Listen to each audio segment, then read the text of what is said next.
The gentlewoman is recognized. I thank the ranking member, Mr. Polis, for recognizing me and yielding me time. Mr. Speaker, I rise today to oppose the rule and underlying bill by my Republican colleagues. The Republican bill favors big Wall Street mega banks and financial interests over the American people. I would ask my Republican friends, don't you remember the financial crash of 2008 and who created it?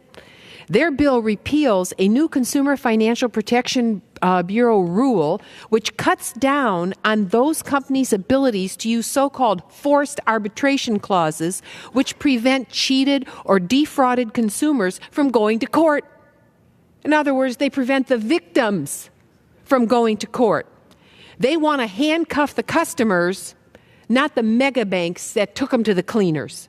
This takes us back to the days of when the fine print in the credit card or other financial agreement prevented consumers from banding together in class action lawsuits to challenge illegal behavior by the most powerful financial giants in the world. Try to deal with one of them as an individual. They don't even return phone calls, for heaven's sake. You get in that robo system for hours and hours, and then the phone call cuts off. Republicans want to dismantle the Consumer Financial Protection Bureau, even after the agency's work for consumers resulted in $12 billion in relief to 27 million Americans who were harmed, and that's just the beginning.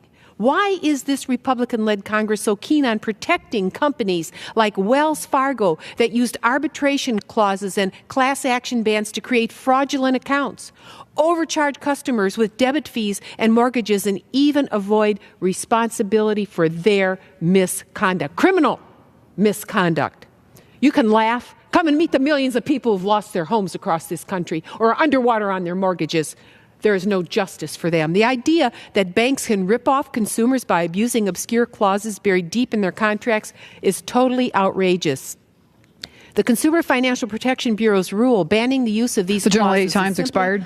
May I have an additional 30 seconds? Happy to yield an additional minute to the lady from Ohio. I thank General, the gentleman. resumes.